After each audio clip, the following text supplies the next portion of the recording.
Today's show is brought to you by Lost Empire Herbs. You can get 15% off my favorite herbs for well-being and athletic performance by heading to lostempireherbs.com/justfly.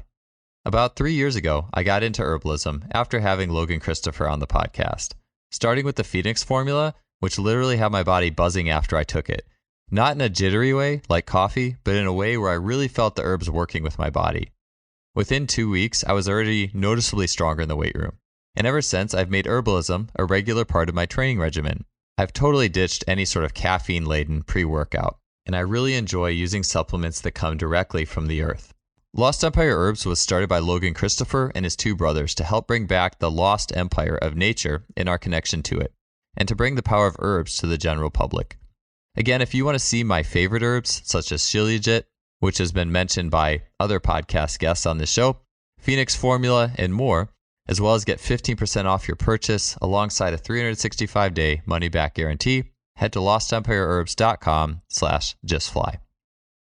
Welcome to a question and answer edition of the podcast. These are podcasts where on social media I will put out a call for questions, and then you all send me some awesome questions. It's always fun seeing what people have on their minds in terms of what's going on in the athletic performance world, and I enjoy giving you my best answers. Sometimes on these shows, I don't manage to get to every single question. This time, I did actually take some questions I missed last time, and I put them in at the end of this series, so hopefully I get to everything. And again, it's really fun doing these. I really appreciate you who sent me a question on social media. We'll start with Luca's question, which is on muscular versus fascial athletes. Luca asks, muscular versus fascial, is it really a thing to consider? And then differences in training intervention and how to identify. So this is a good question. It's something that I've talked about. I've probably talked about it on this podcast in this context, but I know in recent podcasts that I've been a guest on, I have been talking about this where I would talk about muscular versus fascial in this classification. And I'm not sure if that's a good classification because it sets up a polarity as if you're one or the other, as if you're using like all muscle to move or you're all bounce and all fascia. And in reality, we use it all. We imagine trying to use or to move without your muscular system, or try to move without your fascial and elastic rebound abilities. You could say that athletes definitely may use one more than the other, but I'm not, if you had to just throw out a percentage, I'm not sure what that is. Maybe you could say an elastic or fascial athlete uses 20% more elasticity, and fascial motion is the propulsion mechanism. It would be really hard to really draw that out, and probably could be confusing. And so since we use all systems, fascia, muscle, pressure, which I'll talk about, I think that a better classification may just be athletes who are a little bit more speed oriented and those who are a little bit more force oriented. In recent podcasts that I've done, especially exploring the work of Bill Hartman with several individuals who have really expanded my brain to these concepts, and especially the concepts of pressure, is looking at those power or force versus speed archetypes as the wide infrasternal angle versus narrow infrasternal angle. Sorry, sometimes I have the foot of my brain. Narrow infrasternal angle archetypes. And this is somewhat difficult to describe just via audio, but just think of the shape of someone's rib cage. So the angle that the rib cage creates directly below the sternum, a narrow infrasternal angle individual is a little bit more of an elastic or speed type individual. Although that might not even be a good term in the sense of there are plenty of wide ISA infrasternal angle athletes who are very fast and very explosive. So that doesn't mean that you're faster at all if you have a narrow infrasternal angle. It just means that there's a good chance that you would prefer faster ground contacts. You may have a better reactive strength index if you are a narrow infrasternal angle individual. It just means that you can bounce a little bit better. A wide infrasternal angle individual is someone who is going to have to, the way their rib cage is structured, with a little bit wider angle created under the sternum, will tend to prefer, due to the nature of how pressure works in their body, will tend to prefer angles of deeper knee bend. And so that's important because it may be thought, we don't want to be stuck so far in one avenue or the other. We always need to introduce some sort of balancing force, but at the end of the day, your strength is your strength, and athletes ultimately need to train in respecting their strengths. And so I think it's more important than saying, well, perhaps you're an elastic individual, we need to do more muscle work on you, or you're a wide infrasternal angle, you're a power individual, and man, we really need to rip the plyometrics and get tons of plyos going because your RSI, your reactive strength isn't very good, and your standing vertical is awesome. That can be difficult because you don't want to have athletes doing too much of things that they are not optimized. Their structure is not optimized to do. For example, if I gave a speed, I shouldn't say, let's just say an elastic, narrow infrasternal angle, someone who really bounces, a ton of bounding in a program, a high volume of bounding or plyometrics, they will be able to generally tolerate that much better than a power athlete, a wide ISA. And so we do want to give athletes some of their weakness, expose them to some of their weakness, but generally we want to respect their strengths. And so where that's come to for me is largely the wide infrasternal angle athletes. They can tend to handle a little bit more barbell loading, bilateral barbell loading, heavier lifting, heavier weights than the narrow or I keep wanting to say speed, the narrow elastic. You just want to be careful with too much barbell loading with them because in my experience, they are a lot more sensitive to that in terms of their elastic abilities. And their elastic ability is their engine. So we want to generally respect their strengths. And then the wide infrasternal angle athlete as well, you can give them plyometrics, but generally speaking, I would just be cautious. I wouldn't do too much in any given session. I would look to use some biofeedback. So for example, just a hamstring toe touch test or an arm over the head test to see if perhaps their system is going into a little bit of threat based off of the volume of the plyometrics they're doing. And I think that's just a good principle to have some sort of level of feedback throughout the workout anyways. But just testing that out to see if you're giving them a little bit too much. So generally train those athletes in their strengths. Don't give the wide ISA or the power athlete too much plyometric work.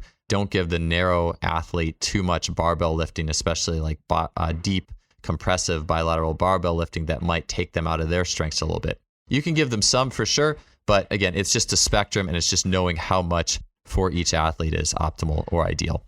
Someone asked a very similar question as well. Kairosis said, what approach would you take with a fast sprinter, a sub 10.5 who has weak top end speed and I'm assuming weak elastic capabilities? I put those two questions together because in many ways they're the same thing. What do you take when someone lacks this, when they're weak at this? Well, if you had that athlete who is that, like let's say a 10.5 but weak elastic, weak top end speed, they're obviously probably a great accelerator, great at the 40, great at the 60, or whatever your early acceleration methods or means are, and they need to be better on the top end. Well, part of it is that, well, we would say, okay, well, let's just do way more bouncy stuff and plyometrics and maybe some hurdle hops, right? Or whatever you consider good for top end speed. But the problem is that athlete, the paradigm on how that athlete does those exercises is everything. So let's just take hurdle hops, for example. And we've talked about things like high hurdle hops, and too many high hurdle hops can be a negative for several reasons, especially with the longer ground contact times. But we'll just use this as an example. Let's take that athlete who is poor at that elastic ability, that quick getting off the ground, utilizing the feet and that connectedness from the feet upwards. You could say the fascial system, fully utilizing the fascial system. And so you could take that athlete and have them do hurdle hops. But then watch, it's not about the plyometric, it's about how they're doing the plyometric. It's the nature of the plyometric. That athlete who's very squatted and compressive in nature will probably tend to do those plyometrics in a squatted and compressive nature. So in reality, they're oftentimes just going to be reinforcing the way their body manages pressure and optimizes with maximal force, which may be in a little bit more compressed, squatted type posture. So how would I look to improve them then? Well, to me, I tend to think of it from the micro out. So what I mean by the micro out is, let's go with not just like, let's say you have your 30-inch hurdles and you're jumping over them. To me, that's a macro. That's a bigger movement, longer ground contact times. And athletes can do that movement by still not being very good, like through their feet, for example. They might be collapsing their transverse arch and just having a really floppy ankle and still getting over those hurdles. So when we go a little bit more micro, so let's say just really small, quick bounce-based exercises, which Randy Huntington talked about, doing, let's just say even like a rudiment hop series where you're doing you have 20 yards, 30 yards, and you're doing very small bounces over that distance where the ground contact is very low and you're really feeling the bounce. I would do that. I would do a lot of foot work, foot arch work, heel tap type work, making sure the arches are formed and the athlete has a solid base from the foot upwards. And the smaller nature of things, even just think jump roping. Just think jump roping for 10 minutes. There's a lot of good things that happen in that on that micro level. Now, jump roping for 10 minutes is only going to take you so far, but it's a basic micro level activity where because of the very short ground contact nature of things, the foot is going to be forced to react a little bit more quickly, and you're not going to be able to revert to those lower power postures. So just a lot of like small, quick stuff. And that stuff too, I talked about stress. Like, for example, maybe I have an athlete who's not necessarily well suited for plyometrics. They're a little better at strength-based measures and like squatting or deadlifting and things like that. And I have them, or hex bar deadlifting, like a wide ISA, maybe a little better there versus a narrow, maybe just better at a deadlift based off their makeup. Anyways, let's say I had a power athlete, someone who's really strong. I have them do a bunch of hurdle hops or bounding, and I have them do a toe touch. And there's a better chance that that wide infrasternal angle athlete, their toe touch may regress. Their nervous system may indicate a little bit of threat if I'm really loading them up elastically beyond what their system is ready for. So just with all that being said, I'm going to be biasing with smaller, quicker stuff that is not going to be as big of a threat to them, but still really lets them get their feet engaged. So that would be a big one. And then when we're looking at top end speed, I am a big believer in context-based activities. In my course, Elastic Essentials, I go into all sorts of context, or you would say not context, but constraint. There's the word I'm looking for. Constraint-based sprinting activities where there's a constraint. Maybe it's a one-arm sprint. Maybe it's a low-knee sprint. Maybe you're using some form of mini hurdle and some sort of coordination-based activity with the mini hurdle. You're giving the athlete a constraint that helps them self-organize, learn on their own, figure out the process. And so rather than telling that athlete who has poor top end speed to do all the high knee run tall stuff, which again, based off their pressure, they're not well suited for. And to be honest, I wouldn't even tell a narrow ISA to run tall and have high knees. But that withstanding, I would have that athlete I would give them constraints to help them work in their own body and how their own body manages pressure and optimal upright sprinting technique.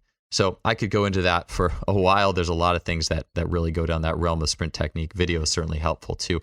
But we'll leave it at that. You work with their strengths, work with smaller motions versus bigger ones. And then with the top end speed, give them constraints to solve the problem rather than just sticking with this mechanical model that honestly, if there was with the high knee run tall, that would work better anyways for a narrow. So we're really putting athletes in a box when we're trying to say, well, your upright technique isn't good, so you need to do X, Y, Z. I much prefer giving athletes different constraints and having them feel how the different constraints impact their running and really solving it that way so they can work within their own strengths and their own structure to create their own optimal technique. And that's the way that we generally tend to learn naturally anyways, or it is the way we learn naturally. So we should have an extension of that be when we have that elite athlete who's trying to run as fast as possible in track and field.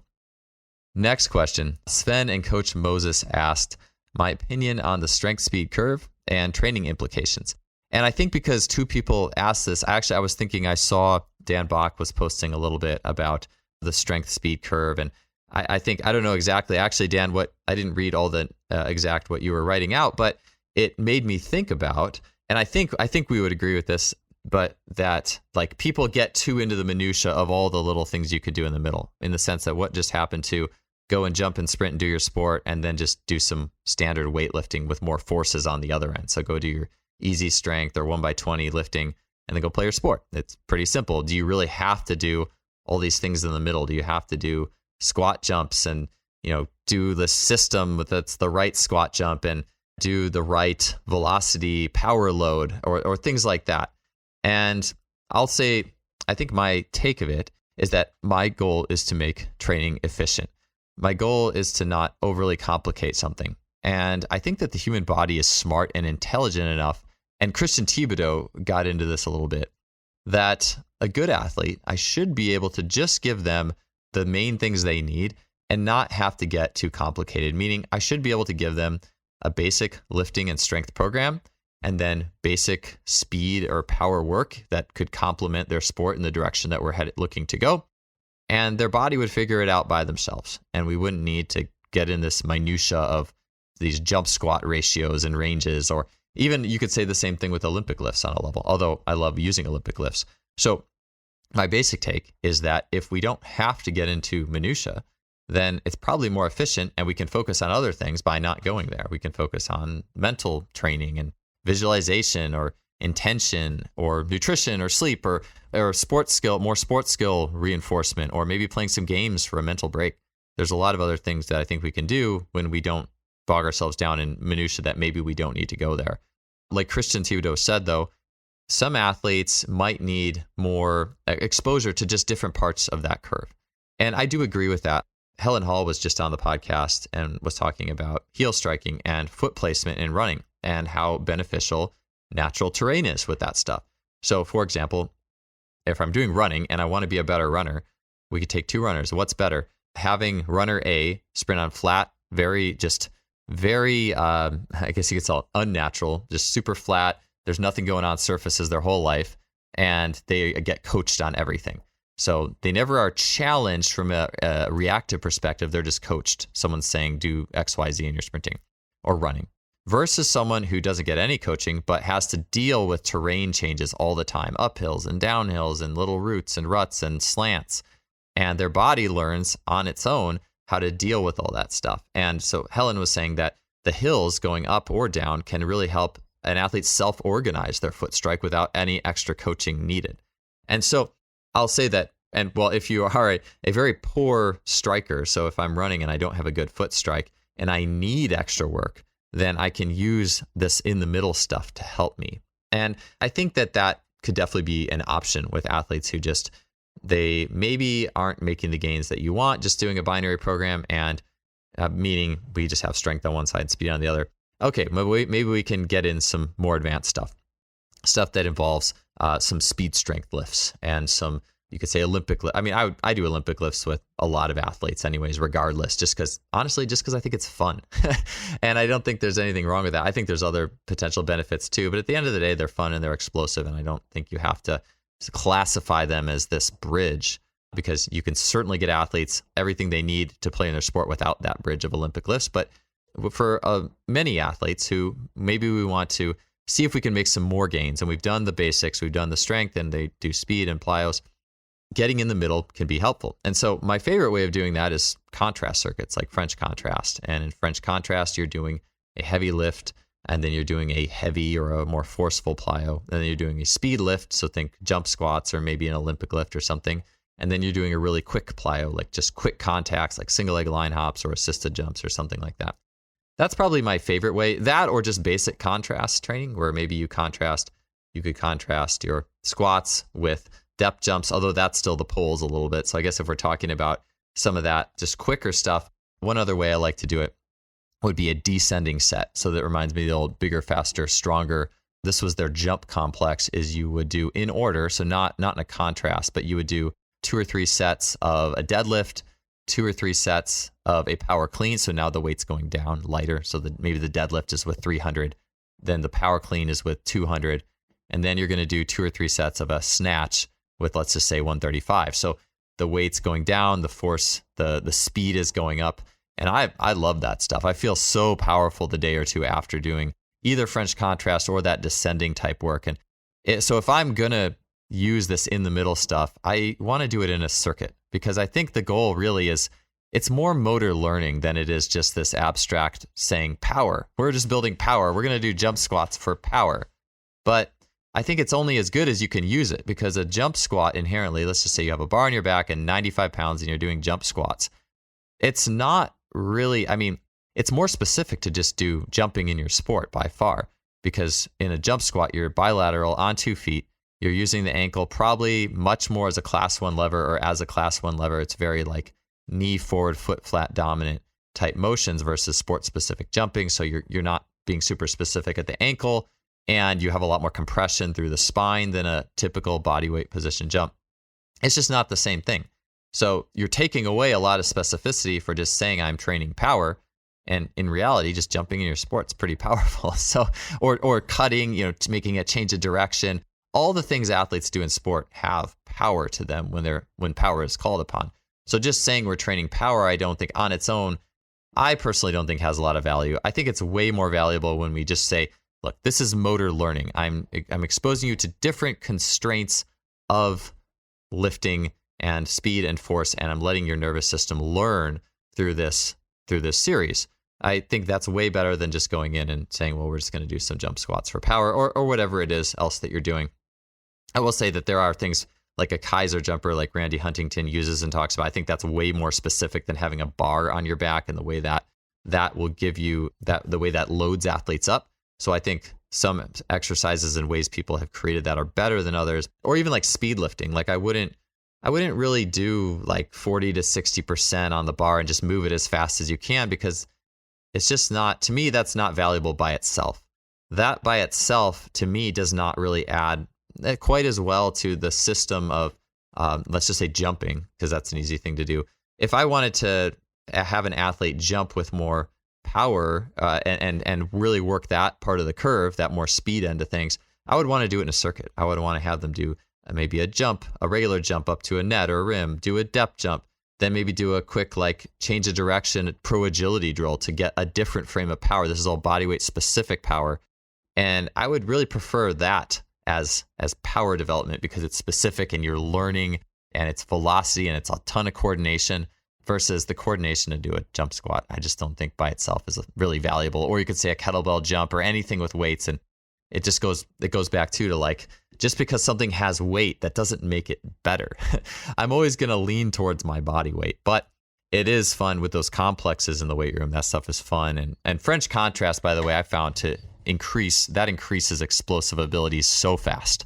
It's the thing where I look at it as a little bit of an ace card in many ways. It's something that I will use towards maybe the peaking, if you would call it that, phases, or the phases where you really want to realize gains, or if someone's stuck, we'll selectively use it there. But I try not to use it the whole year because I want to see what we can do without it.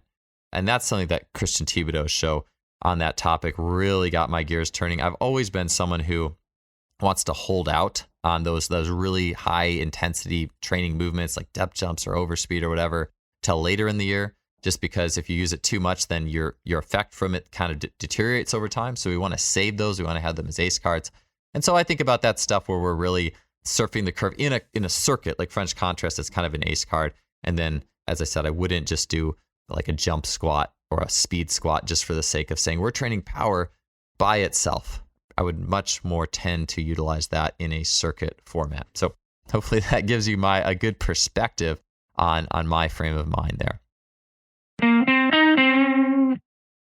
I wanted to take a quick break from the show to tell you a little bit about our sponsor, SimpliFaster.com. SimpliFaster.com is a fantastic coaching resource, not only on the level of their blog and all the information they put out, but also on the level of their online store. With the click of a button, you can see and purchase the technology that is utilized by so many of the world's great coaches. In SimpliFaster.com's online store, you can have access to training technology such as blood flow restriction training, timing systems, including the Freelap timing system, bar speed tracking devices, a variety of resistance training machines, such as the K-Box, and also Kaiser training units, which Kaiser training units being strongly recommended by sprint coach Randy Huntington, for example. You'll also get access to motorized sprint training units, such as the 1080 Sprint, force plates, and much more. You can check that all out by heading to SimpliFaster.com. That's simply with an I, faster.com. Let's get back to the show. All right, next question. Kevin says, is it better to focus on the upswing or downswing of the arms when sprinting? Can you broadly explain how you think about the role of the arms in the sprinting action? And so, yeah, that's a great question. And it's funny because I used to think it's very common in athletics to kind of disregard the arms and just saying, well, the legs are what's important. That's where force is coming up. The arms don't really contribute much. And then when you do see the arms being trained, a lot of times it's just people sitting with their butts on the ground and doing like the 90-90 arm swing drill as fast as they can, which actually teaches you the wrong thing for the vast majority of the ways you use your arms, especially in sprinting. As you do longer sprints, the arm angle does sharpen, but there's still an opening and closing of the arm. You're never holding it fixed at 90 like it's in a cast, which is a very good way to deteriorate, let's just say, how your arms operate in sprinting and running. And as I've learned from Adarian Barr, the role of the arms is a lot more important than we think it is. I just think because we are very buried oftentimes in a very just force type paradigm, then we'll just disregard the arms. But the arms are important because the hands control the feet in the air, or the arms control the legs in the air. And it all is routed through the spine and the spinal engine. And there's this pulsing. If David Weck's been on the show talking about pulsars and these shaking hand weights that help us to really tune into that vibrational pulsing action of our arms when we are running. And people who run with the pulsar in their hand will oftentimes run PRs or run faster with them in their hands than without them. The arms do pulse and move in a way that is beneficial, driven through that spinal engine into the legs. And so something I learned from Adarian Barr is the idea of looking at the backside action of the arms. And it's funny because we usually talk about backside and front side only in context of the legs. We say, all right, and usually it's just front side, get more front side, blah, blah, blah. And really, I find it interesting to think about the arms in that context and look at the relationship of the arms to the legs. And so the backside or front side action, I'll just say this. And so you could tell an athlete, for example, you could give them cues relating to what is happening with the hands or arms in front of their body. So, for example, when my hand is coming forward in sprinting, coaches might give certain cues to what that hand is doing.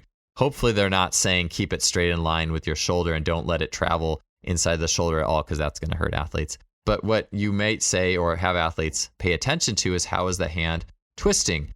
For example, the hand might be a little bit supinated, or the palm may be facing more towards your face at the end of that top swing, because as that, just to get into this, I don't want to get too far into the details, but as the arm is coming forward from the back in sprinting, the leg on the same side, or the ipsilateral side, is going down to the ground. So the knee is up in front and it's coming down and the foot's coming down to the ground, while the arm on the same side is coming forward from the back. So you have that ipsilateral control. And the hand will mirror the foot. And so the hand, as it's coming through, is going to be supinating because that foot is supinating. There's a supination bias in that foot that's coming towards the ground. So that's why in that top swing of the hand in the sprint, you might see the hand coming, rotating up, maybe slightly towards the face a little bit as it's in that little bit of a supination mode. You sometimes see this, I would see it in like women's distance runners for some reason. I would see this a lot as kind of a swimmy type arm action where their palm might be forward, very forward action. Anyways, and then the standard action would be as that hand is dropping and it's coming back down, it's going to be pronating a little bit because it's fitting with pronation in the air of the leg. So there's a subtle twisting. If you just have your hand fixed straight the whole time and it doesn't rotate at all, that's going to lock you out of some rotation, some subtle and important rotation in the foot as the leg is circling around. So all this being said, you could talk about the front side action and how there's that hand is pronating on the way down. At the same time, I've heard coaches tell athletes, hammer the elbow back to 90 degrees in the backswing. And they usually say that because they want it to help lift the knee in the front. I'll just say this with any coaching and any position, as I really steer away from coaching athletes into positions. I try not to tell them, we'll get in this position, because when we do that, we lose reactivity. We lose reactivity, or the feeling especially of reactivity between ourselves and the ground and what our joints are doing and how our joints are storing and releasing energy. In sprinting or any athletic movement, there's a constant storage and release of energy. And by really just getting to a position, we kind of freeze ourselves out of that cycle for a moment. And so that being said, I don't tend to say one way or another with athletes, you need to be here with your arms. You should be really emphasizing this action more in terms of when they're actually running or racing. I will tend to split it into constraints. And some constraints that I picked up, one that I really enjoy doing, and I got this from Adarian Barr, is backside arms. So trying to sprint or run, where imagine if you've seen the three planes of motion, you have the frontal, the transverse, and the sagittal. And it's the frontal plane where you imagine there's a plexiglass mirror in front of you. You're like a mime.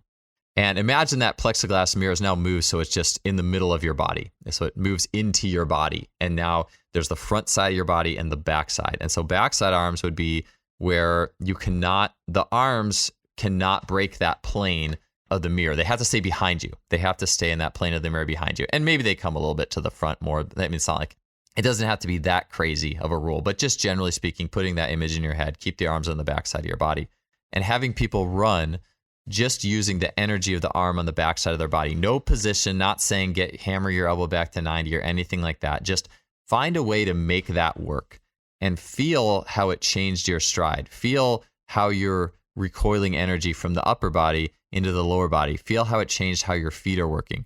Feel how it changed how your spine and your shoulder blades are working, because it does. And then you could do the same thing. All right, front side. Okay, now you're going to have your arms on the front side of that plexiglass mirror. Run. See how that changed things. How has your strategy to run changed? What are your arms doing differently? And using that contrast, giving the athlete that experiential learning. And so sometimes I will do a mix or a contrast run. So I'll say, all right, 20 meters backside, 20 meters front side, 20 meters backside. And then maybe the last 20 meters, just now do whatever your arms want to do. And by drawing out those constraints, you're allowing athletes to experience how their body works to their own individual specs, their own structure, their muscle ratios, and their limb lengths and all that stuff. They are going to experience how to best utilize the energy with the arm in the back, and then they will experience how to use it in the front, and then they can put it together on their own as their body sees fit more reactively. To me, this form of coaching works better in terms of making the athlete their own best learner versus me as the coach saying, well, no, this is the right way and you need to do it this way. I would rather give the athlete a set of tools to feel in their body, oh, that feels fast. I'm going to do a little bit more of that when I run. I'm going to feel a little bit more of where my arm was there in the swing and how that felt good when I run. I believe as we grow up in youth and we're doing sports skills, and especially those of us who are really into it, before someone coaches us, we find something that just feels good. We found a way to throw a baseball that just felt fast. We were practicing pitching, or we were kicking a soccer ball. Well, that kick really felt good. And maybe it's just subconscious too, but we go with that feeling. And the brain is an unbelievably intelligent quantum supercomputer, and it can put movement together on such an amazing level. And especially, I think this might be a question down the road, so I don't want to get too far into this, but I was listening to a podcast with Rafe Kelly and Rob Gray talking about motor learning and the idea that the body is not a machine. It's not a robot where we have a bunch of hinge joints put together. We have ball and socket joints with so many degrees of freedom and a capacity for rotation. There's so many different ways that the brain, and there's so much complexity in how the brain puts together all this movement that we do. I mean, it is really mind-blowing. And so anytime I can offer an athlete a natural learning solution with the arms, I'm going to do it. One other thing I'll say with the front side arms, I do find it interesting as well to play around with how high the hand is lifted and just have the athlete notice how that's changing their stride. So how high are you lifting the hand in front of you? And also too, in lifting the hand in front of the body, we want it to be close to the face. We want a tighter swing up front, generally speaking. And I don't think that's something that's necessarily a position. That's more a feeling or a paradigm to be tighter in the front. When athletes are wide out front, that tends to do wonky things to their swing leg recovery as it gets into the front. So it's also something you could have athletes, you could call it feeding the air. You could say, yeah, let your hand way out in front of you when it's in the front swing and see what that does to your stride. And using that all as motor learning. It's all learning. And that's why I like this question. This was a lot of time I probably spent on talking about the arms, but you could apply this to literally anything. And I just think it's a really valuable way of going about it. Once you kind of get the concepts of coaching and contrasting and experiential learning, it's really cool because you can apply it. You could even apply it to sports and skills that you're not super familiar with and just watch how athletes put movement together. It's really cool. So thanks, Kevin, for asking that question. Okay, we have Strength Performance Athlete asks, how would you structure a weight training program for speed and acceleration? How would you set up and manage the volume? All right, so with this question, there's tons of details here in my book, Speed Strength, so that can help answer that question. But obviously, I want to give some help for you on this show. So you cannot go wrong with solid principles of program design and then using sleds. So for acceleration, using sleds, and especially in contrasts and waves. I love using sleds, and I love using them in contrast. So for example, loading up with 3 plates. So you have 135, do a few reps, take a plate off. Now you got 95, do a few reps. All right, now do a few with 65 or 45. Maybe you do a couple waves of that. I really enjoy, and you could call that surfing the curve, but that's specific skill related. That's not a barbell. That's not your skill. And that could go back to that surfing the curve thing. I really enjoy surfing the curve when it comes to specific stuff like sleds. I think it's awesome.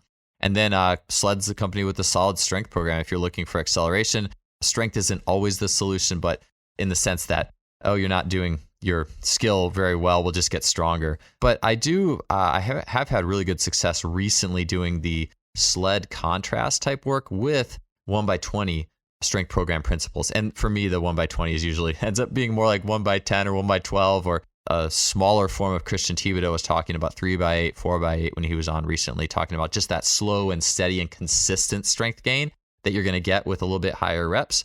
And so that is a little bit of a binary. I'm using a little bit of higher reps for the slow, consistent, steady strength gain. And you could call it slow twitch, but for that early acceleration, it is strength. And then you're going to get all that fast twitch, high output in all the sleds. So I like that type of stuff, but any strength program and solid principle design, I think, is pretty solid there for you. And just, again, I really do enjoy the sleds and all sorts of waves and motions when we're talking about that structure of a program for speed and acceleration. If I went into the minutia and, all right, this is what we do Monday, Wednesday, Friday, this is Tuesday, Thursday, Saturday, that would be a very long show. So those are just 2 things that I really do enjoy using, and I think can help a lot of people in the realms of acceleration development. All right, Rico asks why some people have a long push off to a penultimate and some have more of a jump stop. So I think this would refer to the baby penultimate. I think Jake Tura calls it in jumping. So athletes who have this like long penultimate step into, and let's just say a 2-leg jump here. So long step into a 2-leg jump, or a short step, like a quick little jump hop into a 2-leg jump. And this is another instance where structure will dictate function. And if you just coach an athlete into a position, you may not be doing what's in their optimal interests. And so what I mean by this is what it seems is that athletes who are wide ISA types generally are going to be those who do better with the shorter penultimate, for the simple reason that a long penultimate, this long fall penultimate, is something that there's just more elastic force there. It's going to require you, in the context of a 2-leg running jump, that long fall, that long penultimate will generally require that leg hit, especially the very last step, to be pretty straight and rigid, and have an element of rotation, a stronger element of rotation. Those are things that wide ISA folk are not quite as good at. Not to say they couldn't do it, but they tend to not be quite as good at rotating and not quite as good at landing with long straight leg positioning. So for them, you could tell them to do a long penultimate, but they wouldn't be really to their strengths with it, and they probably would end up in a little bit more of that squatted, not quite as rotated position when they actually did take off. And so again, this is where the constraints might be helpful, saying you could just, for the sake of motor learning, have athletes do jumps and do 3 different types of penultimate lengths. You could say, all right, do a baby penultimate, now go a little bit longer in your penultimate, now go a little bit longer. And to help that too, without them thinking about it, you could just put like a little piece of rubber on the floor, like a gym floor, a piece of track, and you could use that, have them step off of that into their takeoff for the penultimate and put a cone where they need to actually step and jump, and just mess around with that. Just do some different lengths. How did that feel? How did that feel? Instead of just saying, just do this long penultimate. But I honestly wouldn't even necessarily use that much, in the sense of the body and the brain usually do a pretty darn good job of putting together good motor programs, given that the athlete has a good athletic history. If I've played a lot of sports and a lot of jumping sports and have a good like GPP base, I've done the rolls and the crawls and the roughhousing, and I was a kid who played, chances are my body and brain will have all the tools to put together a very good jump for me, and the brain and body does a really good job of connecting that. But for athletes who might have not had that jumping sport history, you just feel like there's something off. Yeah, playing around with those different, say, try 3 different lengths here of the jump and see which one felt best. Those kind of things can be helpful, but I wouldn't hold athletes to one specific like length of that type of jump. And I do think so much of it lies in that. Are you a speed or a power athlete? Are you a wide? Are you a narrow infrasternal angle? Pressure and pressure management has just such a massive, massive impact on how we actually do our sport skills. Blood work is a common analysis in the regime of elite athletes. It quantifies many dimensions and metrics of an athlete's physiology and helps one to see windows of potential performance improvement. Today's episode is also sponsored by Inside Tracker. Inside Tracker was founded in 2009 by leading scientists in aging, genetics, and biometrics. The company uses a blood test and patented algorithm to analyze your body's physiological markers, providing you with a clear picture of what's going on inside of you. Inside Tracker then offers science-backed recommendations for positive diet and lifestyle changes. In using Inside Tracker myself, it was truly fascinating to see the many metrics of my own physiology, looking at things like hormone levels, inflammation, blood oxygen-related metrics, and much more. If you are interested in an Inside Tracker analysis, for a limited time, you can get 25% off the entire Inside Tracker store. And to get that discount, head to insidetracker.com/justflysports. Next question. Pratyush says, 1. How to go about speed training with minimal equipment. As a young strength and conditioning coach, equipment you would deem necessary or worthwhile for investing for team sports. And so, yeah, I think minimal is awesome. I think so much of the stuff that we use is definitely not quite as needed as we tend to think it is. And so, honestly, if I just had like a hill or a nature trail, a forest, people, that's just about all I need in many cases. Just in the sense that there's so much that you can do. If I just have a hill or just a change of terrain, I mean, heck, even a flat surface and just people to competitively sprint is pretty awesome. And you can do a lot of things with strength training too, using partners or even single leg squatting and lunges and things like that. But I will say if I had to pick, like, it's like, okay, first off, I just have nothing. I have me and the athletes and some and nature, and maybe I can go to a hill or something like that. I mean, you can do an awful lot there. But okay, what's that first piece of equipment that I would want to get? And we're talking about speed training. Probably a sled, some sort of loaded sled would be the first thing. And I only say that probably because you also could look at just getting like sticks or small wickets or mini hurdles to lay on the ground. And you can make those out of PVC pipe for almost nothing, or just get sticks on the ground. It's nice because you don't need like plastic mini hurdles that you buy that are more expensive, especially because a lot of those are honestly too high. I would go in a heartbeat. I would just put sticks on the ground to do sprints over than 6 to 8 inch hurdles that cause too much lifting and, in my mind, too much braking force and kind of fighting the cycle of your legs as they go around. So I would say some sort of small, low mini hurdles, and then sleds definitely don't have to be expensive either. But if you have a hill, you might be just fine without a sled. So yeah, I would generally say those would be the first two things that I'm looking at when it comes to the basic, the bare bones for that kind of thing. If we're talking about any sort of subsequent or strength type stuff that you would do alongside that, hex deadlift bar is great, but I'd be happy to do a lot of single leg lifts and single leg lift type variations or partner squat type things. You can do so much with so little. And oftentimes, I remember this was the case in the spring of 2020 when all these gyms are totally closing and people have no equipment, is they're just going out and sprinting. And you have to be way more resourceful with what you have without all the, I guess you could say, all the bells and whistles, but even your standard equipment. And it just, the art of being resourceful. And I definitely agree with this too.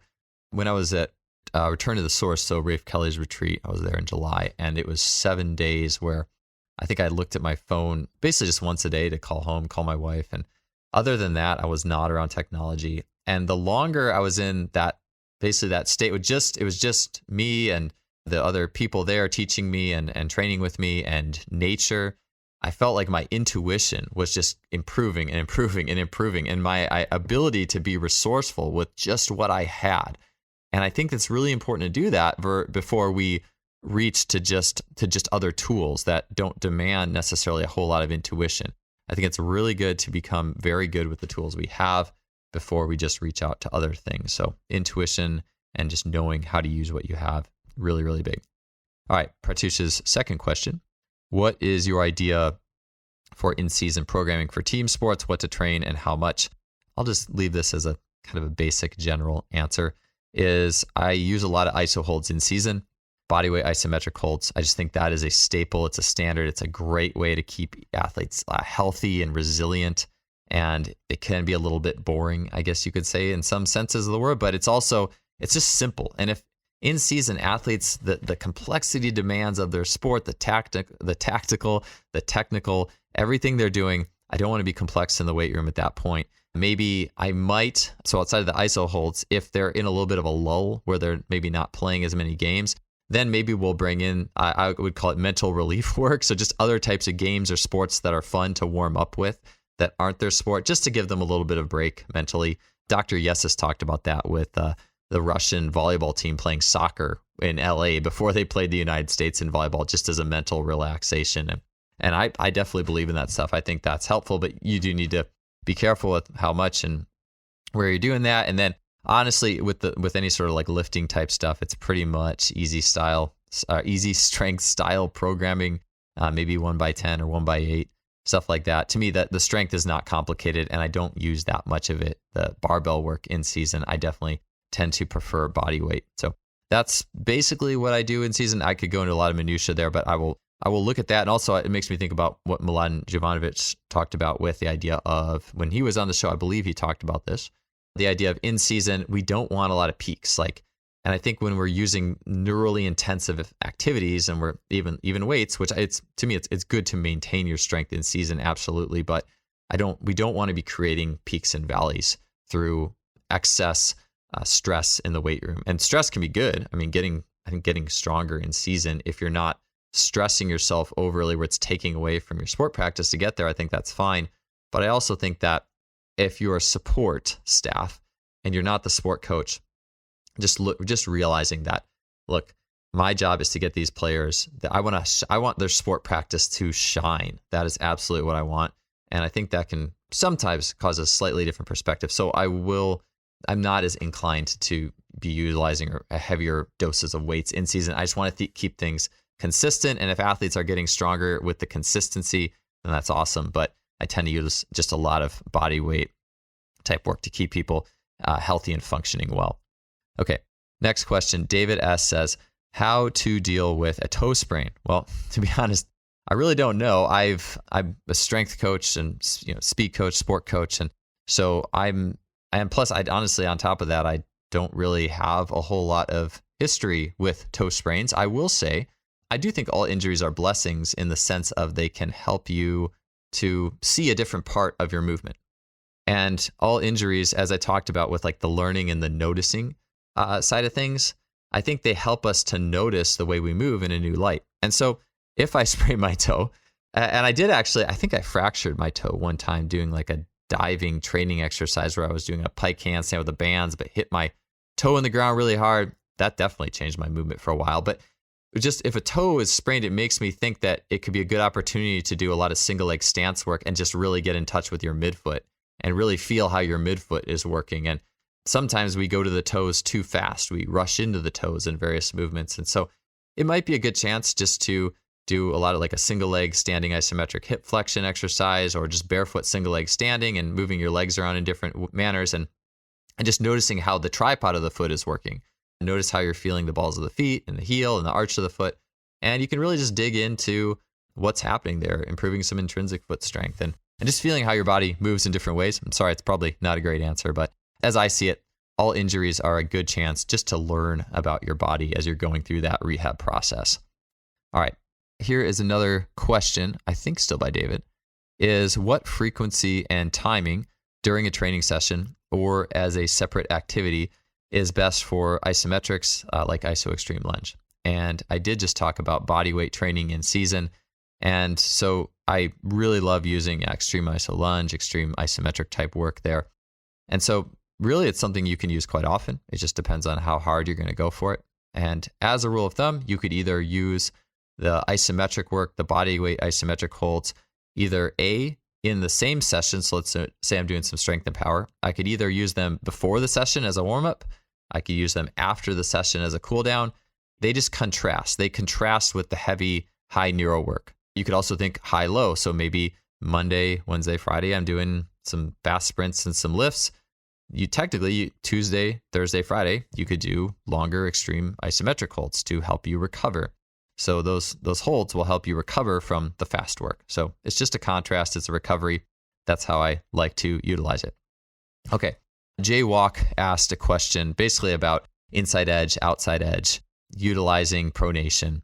And so for this question, I'll just say that when it comes to what part of the foot should I hit on, what part of the foot should I get to, you need, and I'll say this as I say it with coaching position, I tend to not coach positions. So I don't want to coach and say, you must be here, because with anything, you need a flow of movement.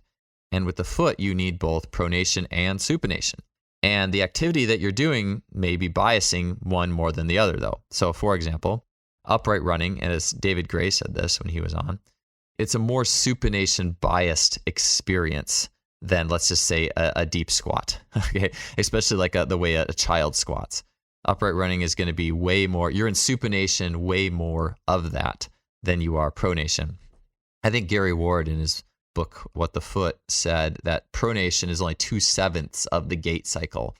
And in sprinting, I mean, it might be where the foot's actually pronating, it's probably even quite a bit less, because that foot is not going to fully pronate when you're sprinting. It needs to stay in a little bit more of a bridged bias to deal with those fast forces. So you need both, though. You also do need to pronate. If you look at a lot of sports skills, like look at a change of direction, if you look at what's happening in a full squat, if you look at what's happening in different types of jumping, you will see the foot reaching a pronation, especially if you watch high jump. Watch how massively the foot pronates and works as a pronating class 1 lever there in the final step of a high jump. So you do need to pronate, especially when you need more time. And a Darian Barr classic quote that is really important and useful is pronation gives you time. So we can think of upright running, sprinting, you're spending 1/10 of a second on the ground, not long. You don't want to pronate too much because that fits with the fast nature of ground contact. However, when I'm doing something like, let's just say, the second to last step into a jump takeoff, and that foot is on the ground a little longer, maybe it's on the ground close to 2/10 of a second. Well, I need to pronate a little bit to run through that distance. So pronation buys you time, and you need both. The key to me is that you don't get stuck in pronation. So we don't want to be stuck in overpronation. And I think that's where a lot of people's contentions would be is seeing people who are overpronated and stuck in it and get injured because of it. And then we want to help them get out of that. So we just don't want to be stuck. And the flip side, we need to pronate. You don't want to be stuck in supination either, where you can never flatten the 3 arches of your feet. If you can't flatten, or the 3 arches, if you cannot flatten the 3 arches of your feet, then the mobility has to come out somewhere else, somewhere upstream. And then that could be a problem. That can be cause for injury. So we definitely want to be able to have that mobility in the foot itself.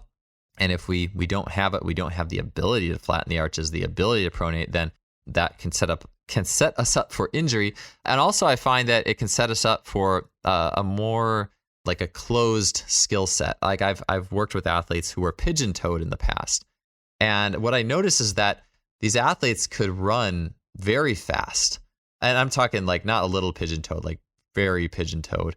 So think if you're pigeon-toed, you're definitely more supinated than you are pronated. And especially when it comes to how the foot is twisting. And I found that athletes could run fast in that situation linearly because it fits with a short ground contact time. But they didn't have quite as much skill and ability and a diverse skill set in the sense of like, say like a high jump. An athlete who's pigeon-toed doesn't have a lot of time to work with the ground contacts leading up to that final takeoff step.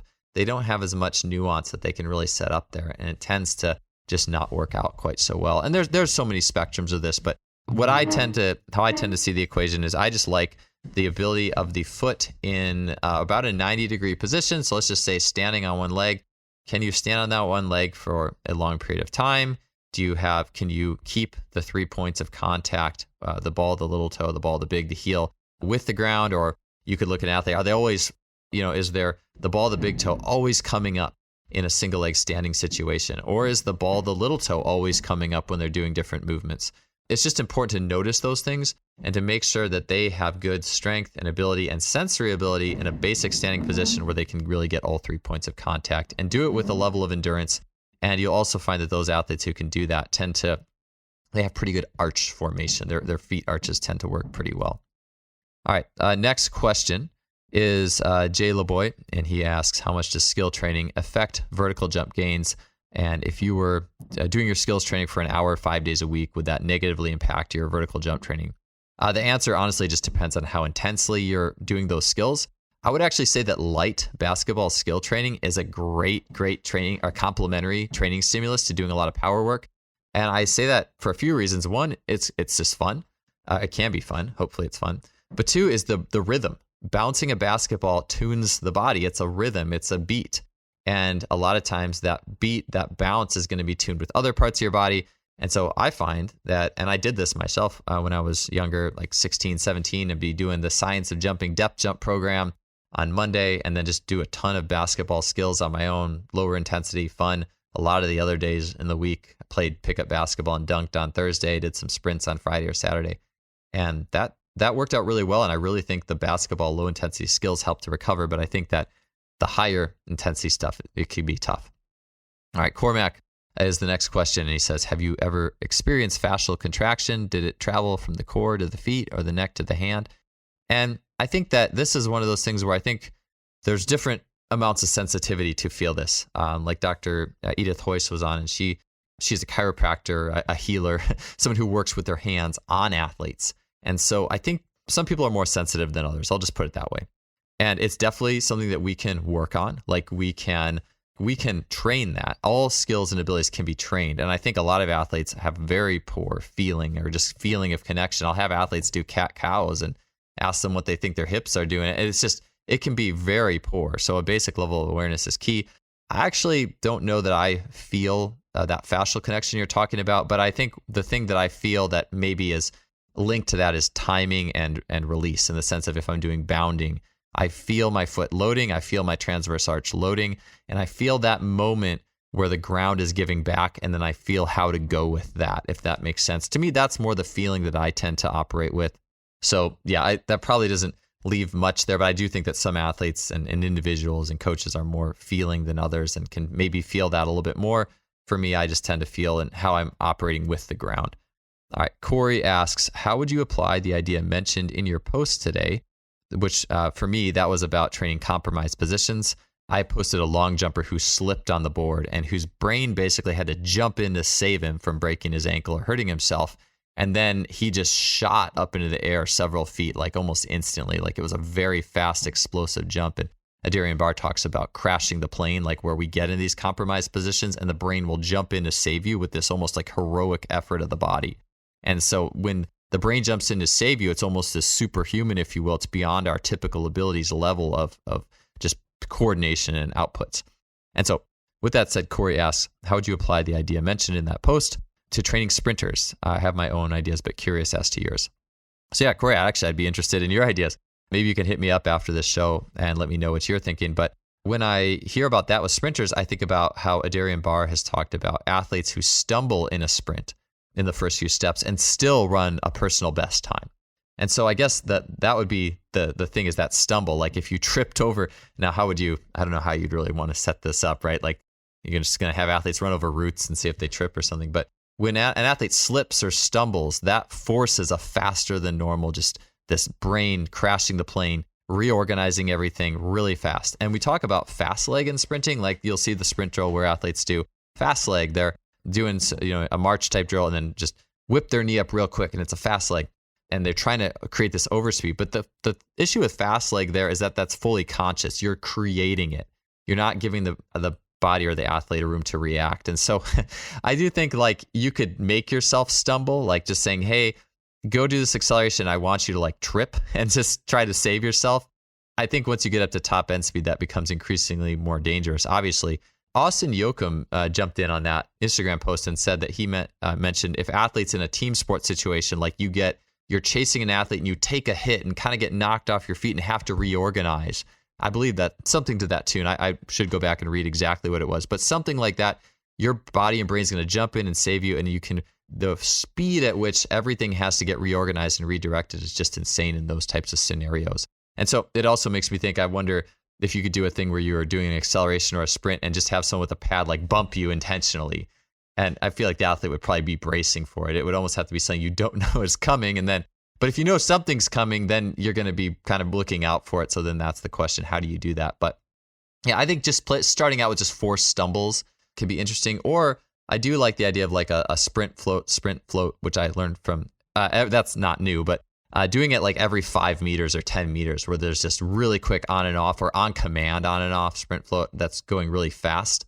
I think that can bring in a little bit of that stumble recovery response. So I just think that stuff is interesting to play around with. I'd be really interested into what you're thinking and doing with that. But that's a great question. Thanks for asking it. That's time for today. I didn't get to everyone's questions. I'm sorry. I will take the ones I didn't get to and put them into the next sheet. And I'll definitely try to get to them next time. But thanks again for everyone who asked a question. I really enjoy doing these, and I really enjoy hearing what you guys want to know. One last thing is my online course, Elastic Essentials, will be re-releasing here in mid-January, so keep your eyes out for that. It's gotten some great reviews thus far, and it also has certified CEUs for several professional organizations. We're always trying to keep up on those continuing education units, so it's a great course, and it reflects my training system, the advances and thoughts that I've had over my years as a coach, and I know people have really been enjoying it so far. So be sure to check that one out. We'll see you guys next week.